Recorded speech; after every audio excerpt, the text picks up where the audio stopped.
danes pri sveti maši slišimo?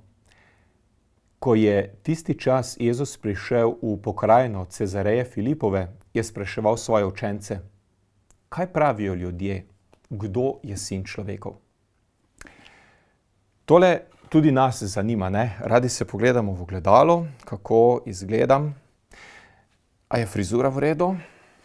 A je obleka v redu? Še bolj nas zanima, kaj si drugi ljudje mislijo o nas.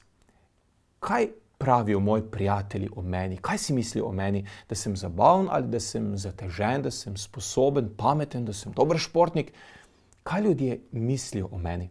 In zanimivo, tudi Jezus je, kot smo slišali, svoje učence vprašal, kaj se govori po ulicah o njem. No in učenci mu seveda poročajo o tem, kaj se je na ulicah govorilo o Jezusu. Ampak še bolj od tega je Jezusa zanimalo nekaj drugega. Zanimalo ga je, kaj si oni, njegovi učenci, njegovi prijatelji mislijo o njem. In to vprašanje Jezus danes postavlja tudi vsem nam, kaj si ti misliš o Jezusu. No in Peter je v imenu vseh čudovito povzel vero, dejal je, da je Jezus Božji sin, da je odrešenik. S tem je seveda izpovedal, da se učenci na Jezusa zanesejo, da mu zaupajo, da mu sledijo in da mu bodo sledili.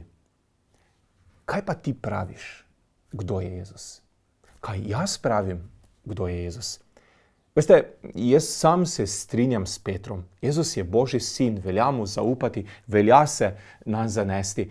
Jezus je moj prijatelj, Jezus je naš odrešenik, neizmerno rad nas ima in vsak trenutek nas spremlja na naši življenjski poti. Tudi sam pritrjujem Petru: Jezus, ti si Kristus, sin živega Boga. Pa lepo nedeljo nam vsem želim.